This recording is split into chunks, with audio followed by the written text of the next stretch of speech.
같이 믿음으로 한번 읽어보겠습니다. 수치를 치유하시는 하나님, 수치를 치유하시는 하나님이라는 제목으로 오늘 지난 주에 이어서 말씀을 증거하겠습니다. 우리의 감정에는 이 수치심이라는 감정이 있습니다. 우리 지난주에 이 수치심에 대해서 살펴보았죠. 이 짐승들에게는 없는 오직 사람에게만 있는 감정이 바로 이 수치심입니다. 여러분, 이 수치심은 누군가에게 두들겨 맞아서 육신적으로 아픈 것보다 사실 부끄럽게 느끼는 마음, 쉐임이라고 하죠. 스스로를 창피하고 부끄럽게 느끼는 이 마음이 바로 수치심인데, 이 수치심의 고통이 어떠한 육신의 고통보다 굉장히 크다라고 이야기들을 합니다. 우리는 육신의 아픔을 우리의 어떤 육신의 고통 가운데 크다라고 느끼지만, 사실은 이 수치심을 느끼는 그 고통이 그 어떤 육신의 고통보다 굉장히 크게 느낀다. 여러분, 그래서 우리가 어떤 수치심을 느끼게 되면 굉장히 위축이 되고, 어떤 우리 한 인간이 살아가는데 굉장히 힘든 그런 상황을 보게 됩니다. 그래서 수치심의 치유, 수치심의 이해, 이 수치심에 관련된 치유에 관련된 그러한 책들이나 그러한 어떤 이런 그 치유들이 굉장히 많이 있는 것을 볼 수 있습니다. 그래서 성경에도 보면 이 수치에 대한 부분들이 나옵니다. 요나서에 보면 그 요나가 그 어떤 이방 선장에게 꾸지람을 듣는 그러한 장면이 나오죠. 그러니까 예수를 믿는 저와 여러분들에게 예수를 믿지 않는 사람들이 예수 믿는 사람이 어떻게 그럴 수 있느냐라고 막 면막을 주면서 막 그렇게 야단을 맞는 그런 상황인 거예요. 그러니까 이 요나가 얼마나 큰 이 수치심을 느꼈겠습니까? 그것도 이방 사람에게 하나님에 대한 그 사람을, 하나님에 대한 이 선지자를, 하나님의 말씀을 선포하는 요나에게 그런 말을 들었다는 게 굉장히 치욕적이고 수치스러운 그런 장면이 나옵니다.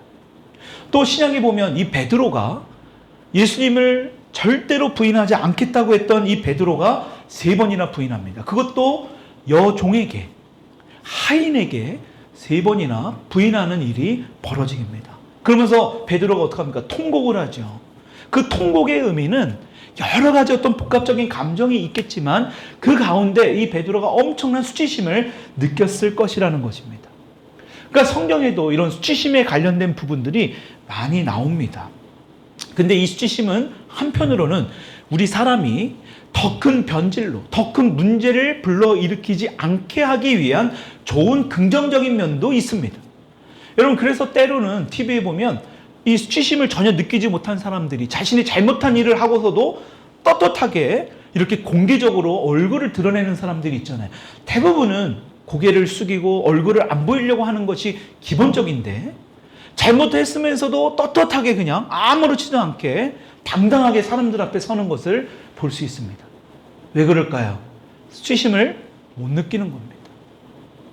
여러분, 이것은 다시 말하면 우리가 하나님 앞에서도 회개해야 될 심령과 우리가 정말로 하나님 앞에 용서를 빌어야 할 부분들이 있음에도 불구하고 우리가 하나님 앞에 당당하게 우리의 모습을 변장한 채 서는 많은 크리스찬들이 있을 수 있다라는 것입니다.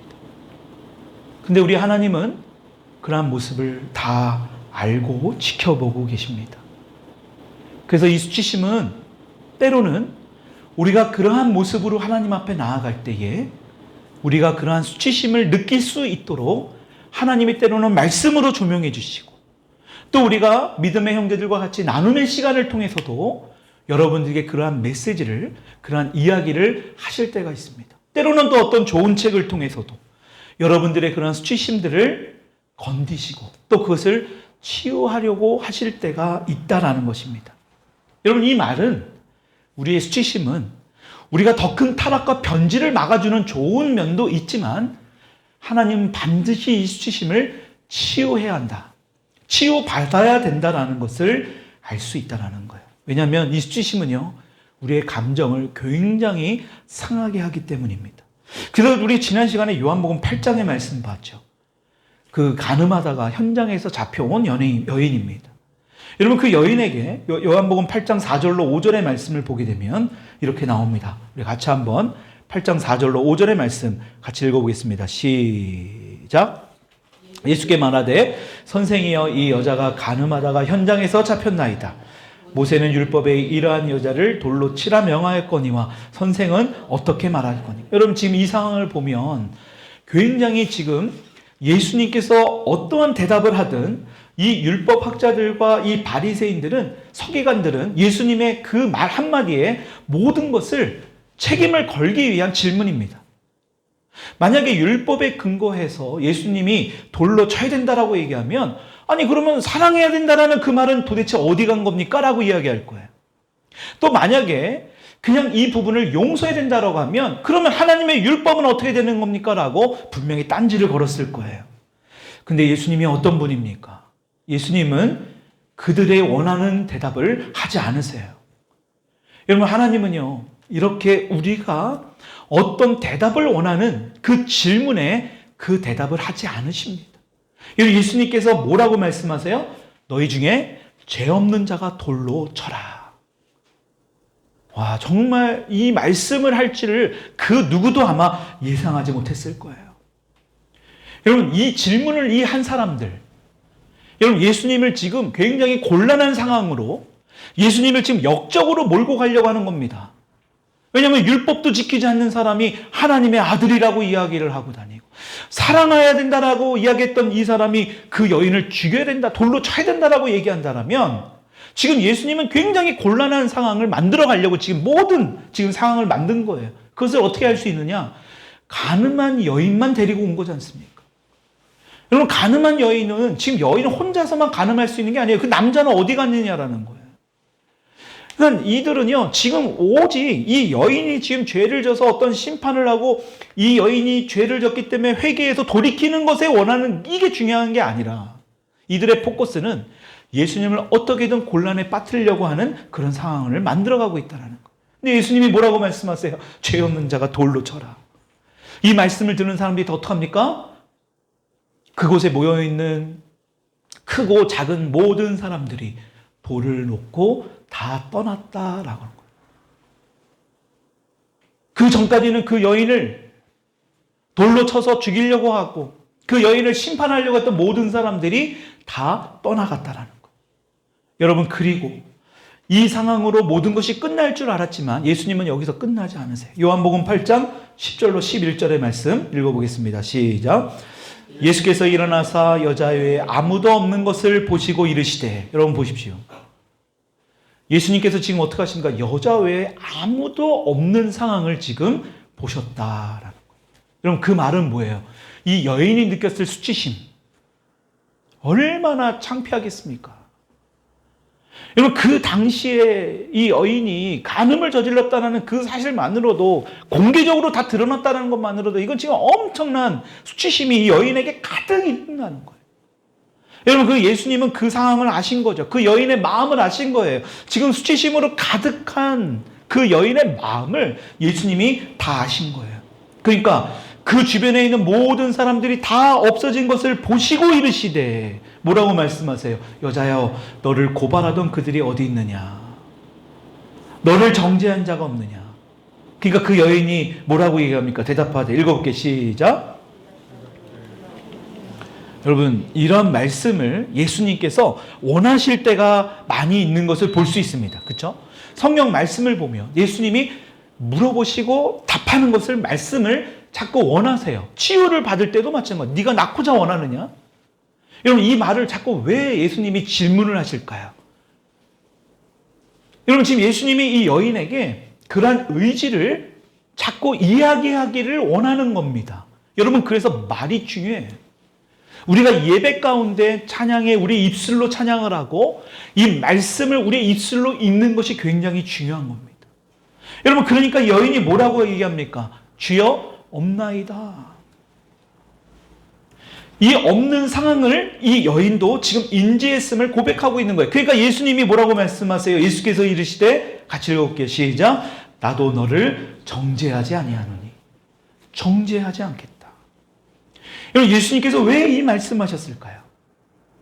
우리는 어떤 위기와 어려움이 있을 때는 그 어려움만 해결되면 되는 줄 알아요. 여러분 그런데 예수님은 그렇지 않아요. 이 여인이 느꼈던 그 상처, 수치심을 먼저 치유하는 것, 여러분, 이것이 바로 예수님이 원하는 거예요. 정죄하지 않겠다. 여러분, 만약에 예수님이 우리를 정죄하신다면 오늘 이 자리에 앉아서 예배드릴 사람이 아무도 없을 겁니다. 저를 포함해서 여기 있는 모든 분들이 아마 예수님이 오늘 이 예배에서 정죄하고 우리의 죄를 낱낱이 막 심판하고 그러시면 우리는 여기 앉아있을 사람이 아무도 없을 거예요. 근데 오늘 예수님이 뭐라고 말씀하느냐? 정죄하지 않겠다라고 말씀하는 거예요. 부족한 모습 가운데 있지만 예수님이 오늘 이렇게 말씀하는 겁니다. 나도 너를 정죄하지 않겠다. 여러분, 그래서 로마서 8장 1절에 이렇게 말씀합니다. 같이 읽어보겠습니다. 시작. 그러므로 이제 그리스도 예수 안에 있는 자에게 결코 정죄함이 없나니. 여러분, 그래서 예수 그리스도 안에, in Christ, 주님 안에 있는 것이 굉장히 중요한 겁니다. 우리가 이 예배 안에, 이 교회 안에, 우리가 오늘 이 기도 안에, 말씀 안에 있는 것이 굉장히 중요한 거예요. 여러분, 이 안에 있지 않으면 다시 말하면 우리는 많은 정죄를 받을 수밖에 없습니다. 이 세상은 우리를 정죄해요. 우리의 마음을 계속 찌르게 합니다. 야, 너 그거밖에 되지 않잖아. 요나가, 이방 선장이 요나를 지적했던 것처럼, 야, 너의 믿음이 이거밖에 안 되잖아. 너 오늘 예배, 말씀, 기도로 시작한다고 하면서 그거 안 했잖아. 계속해서 우리의 마음을 정죄합니다. 그래서 어떡합니까? 에라 모르겠다. 이전의 모습이 더 편했네. 이전에 살던 대로 살아야지. 그게 바로 뭐예요? 우리를 정죄하는 겁니다. 그러나 예수님은 뭐라고 말씀하세요?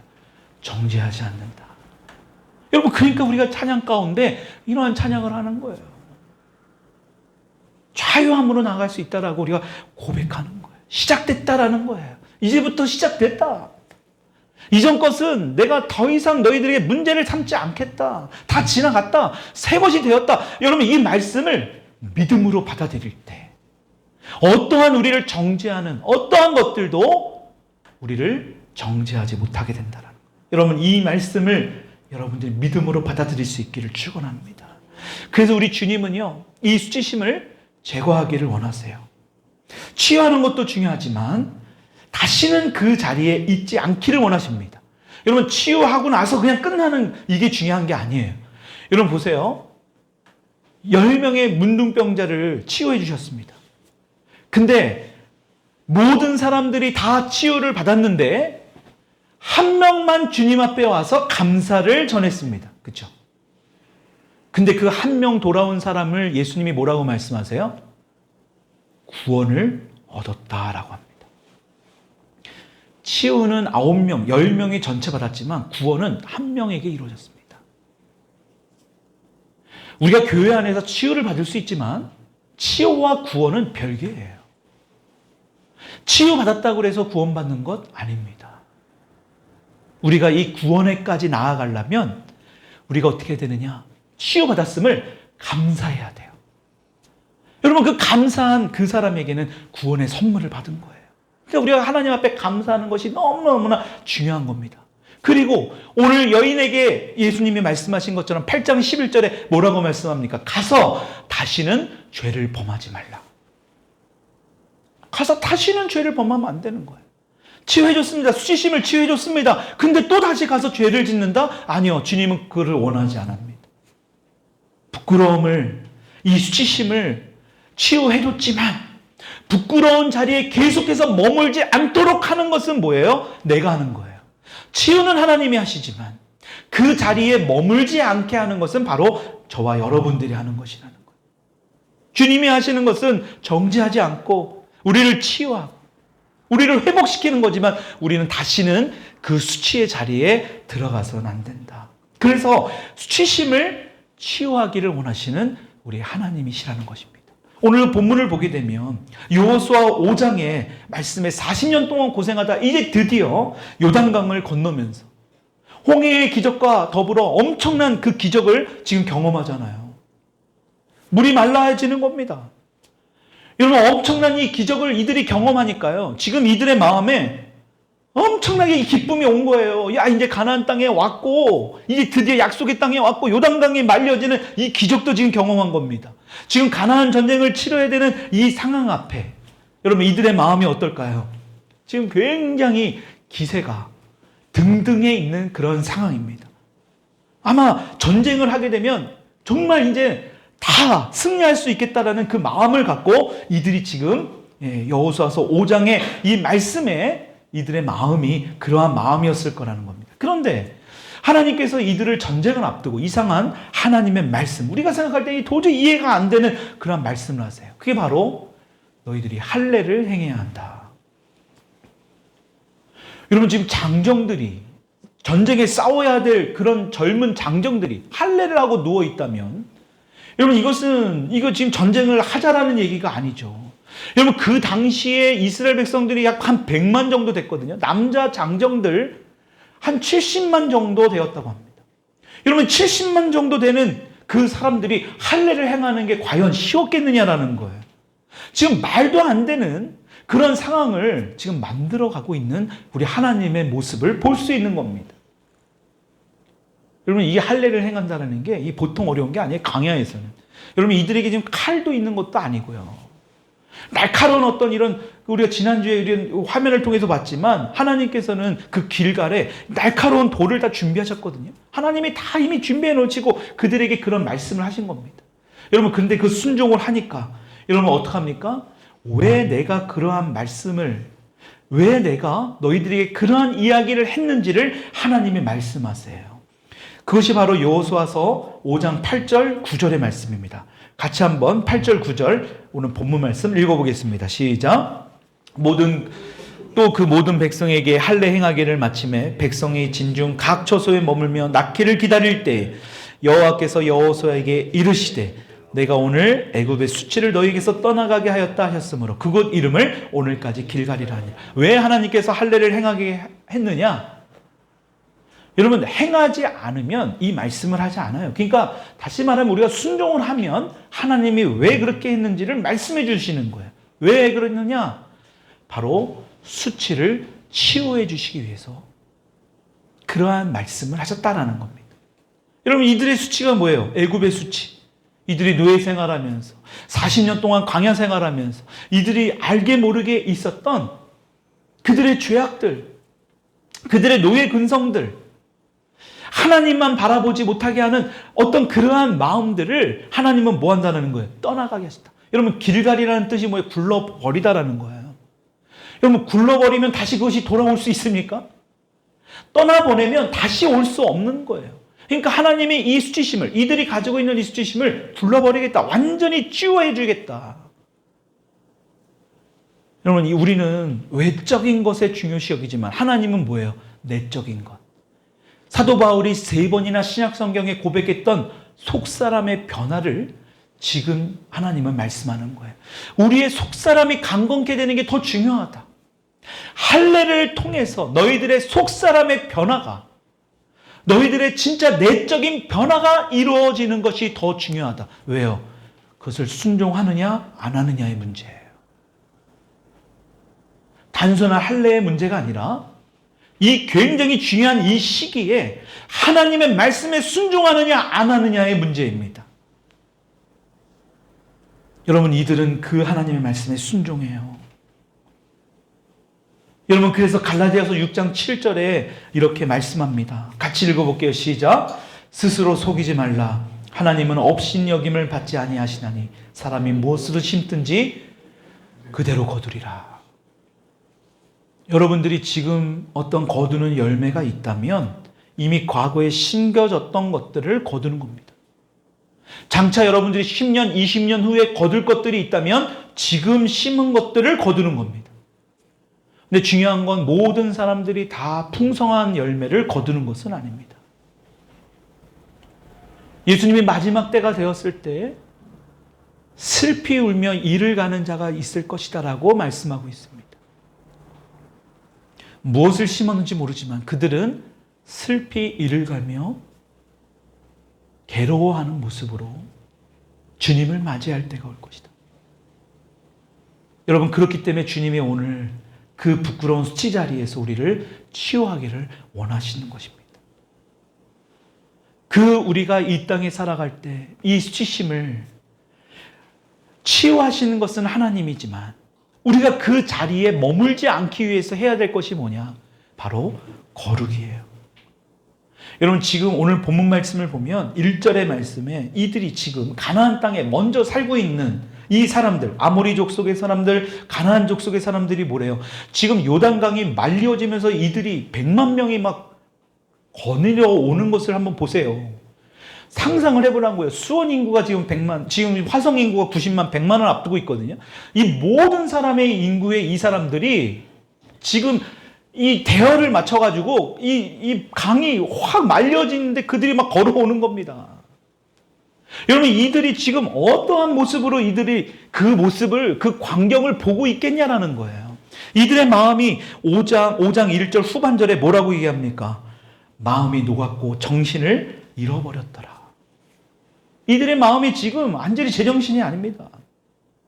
여러분, 그런데 지금 이 절체절명에 어찌 보면 지금 쳐들어가고 전쟁하면 가장 좋은 이 시기에 우리 하나님은 뭐예요?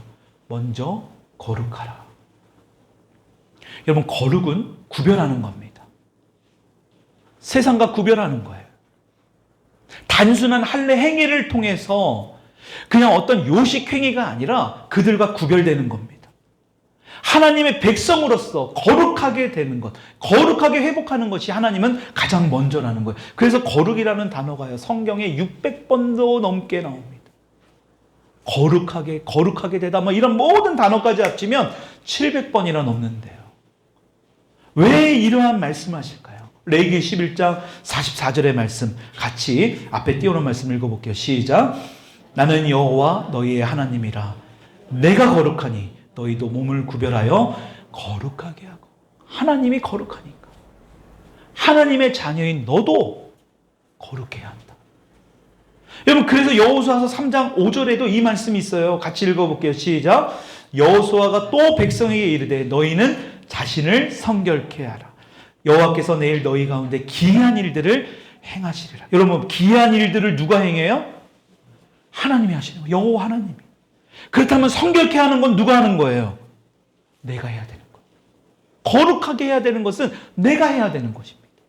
기이한 일을 자꾸 여러분들이 기도하고 하는 것도 좋지만 먼저 내가 해야 될 게 바로 거룩하게 하는 것이 먼저라는 것입니다. 이 우선순위가 바뀌니까 이 기이한 일들을, 기적적인 일들을 우리 삶에서 경험하지 못한다라는 것입니다. 여러분, 먼저 거룩함을, 수치의 자리에 머물지 않게 우리는 구별된 삶을 살아내야 돼요. 우리가 그래서 지금 지난 시간에 거룩한 삶을 살아내야 된다라는 그 말씀의 주제로 우리가 은혜의 시간을 가졌잖아요. 두 번째로 무엇이냐? 수치의 자리에 머물지 않게 하기 위해서는 절대적으로 순종해야 된다. 여러분, 이 순종이라는 단어가 굉장히 우리의 삶에서 별로 좋아하지 않습니다. 뭔가 순종이라면 뭔가 이렇게 결박되어진 것 같고, 뭔가 구속되어진 것 같고, 뭔가 자유롭지 못한 것 같고, 여러분, 천만의 말씀입니다. 절대 그렇지 않습니다.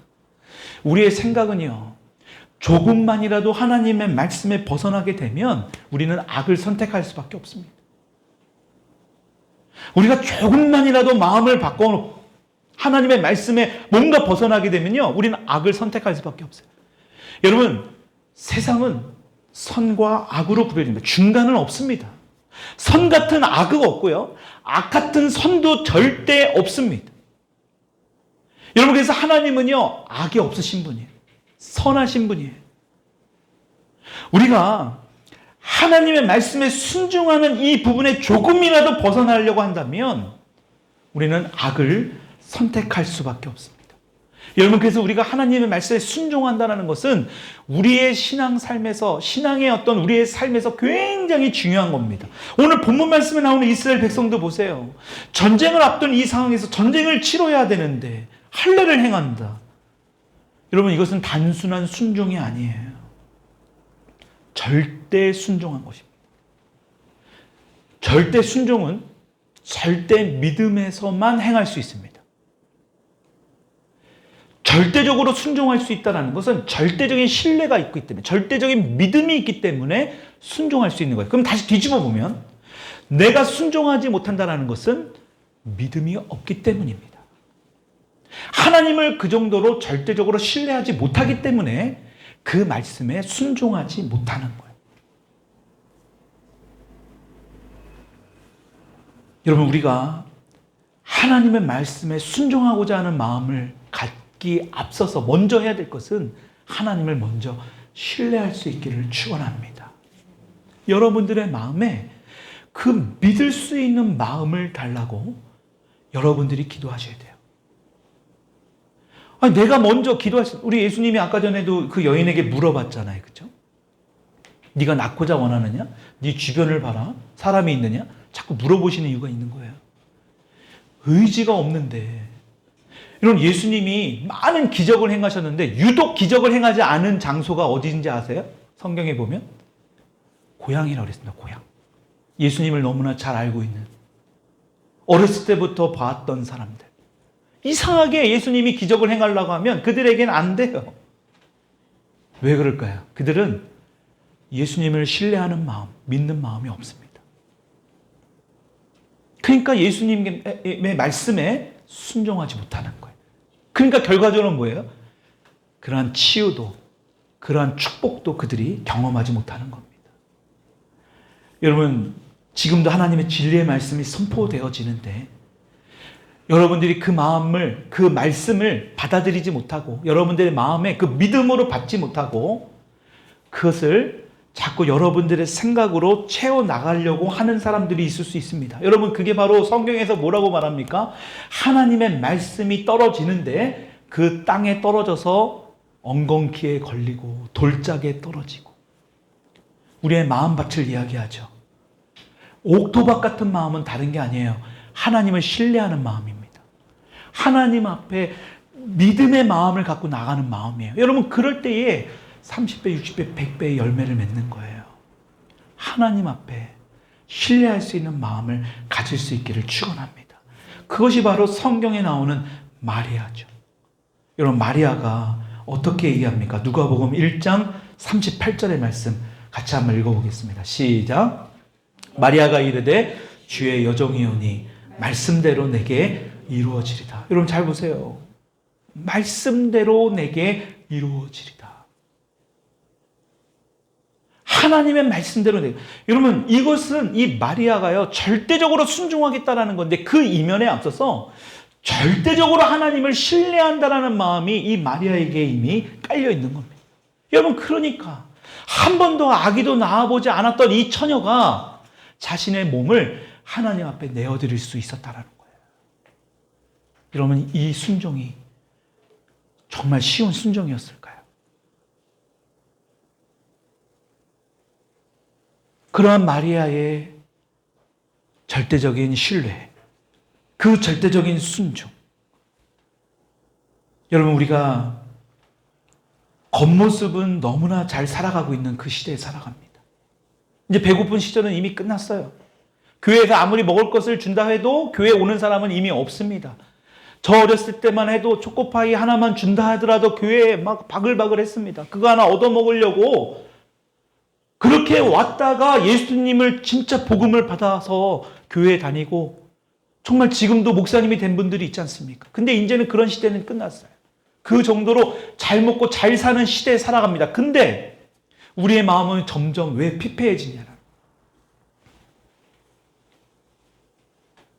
자녀들의 방이 없어서 한 방에서 5, 6명들이 한 방에 자서 너무나 힘들고, 우리가 지금 보면 괴로웠던 그 시절이 지금은 각자 방이 다 하나씩 있고 정말 잘 살아가는 그런 시대에 살아가면서 왜 우리 마음은 점점 피폐해지느냐. 반찬이 여러 가지가 아니더라도 여러 한 가족이 삥 둘려서 밥을 먹던 그 시절을 오히려 더 우리는 행복했다라고 생각하지 않습니까?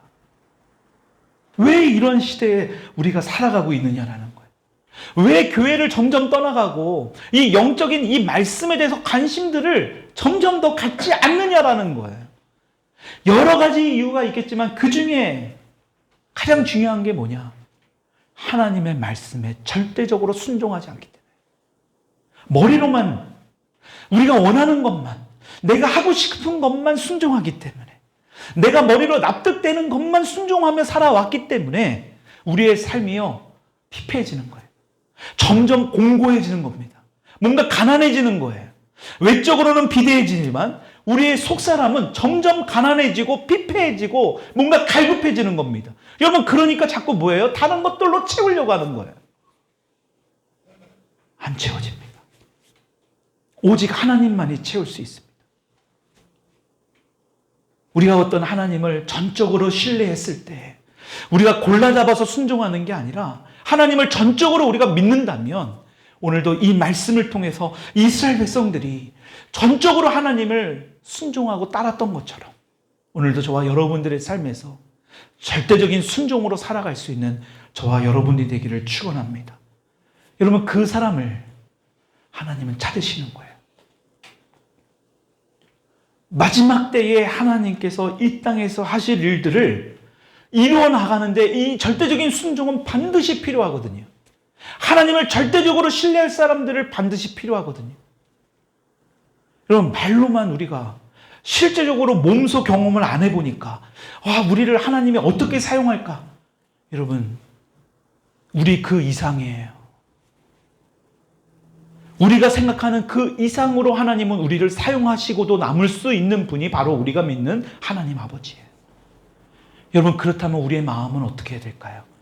하나님을 더욱더 절대적으로 신뢰할 수 있는 그 믿음을 허락해 달라고요. 더 순종할 수 있는 그러한 마음, 그러한 믿음을 허락해 달라고 오늘도 이 시간 주님 앞에 나가야 되지 않겠습니까? 거룩함을 유지할 수 있는, 세상과 구별할 수 있는 삶을 살아낼 수 있도록 우리가 그런 결단을 하며 다시는 수치의 자리에 머물지 않기를 우리가 원해야 되지 않겠습니까? 오늘 이 시간, 지난 시간에 이어서 이 말씀을, 거룩한 삶을 살아내고 오늘도 수치심을 치유하기를 원하시는 이 하나님 앞에 우리가 더 이상 이 수치의 어떤 이 자리에 머물지 않게 하기 위해서 해야 될 게 다른 게 아니에요. 구별되라는 거예요. 거룩하라는 거예요. 세상 사람들과 제발 다르게 살아내라는 것입니다. 하나님을 신뢰하시고 그 하나님의 그 신뢰함 가운데 하나님의 말씀에 온전히 순종하며 살아갈 때에 정말로 하나님의 뜻이 무엇인지 이 땅에서 여러분들이 그것을 영적으로 잘 분별하며 하나님의 은혜와 복을 누리며 살아가는 한 주간이 될 수 있기를 주님의 이름으로 축원드립니다.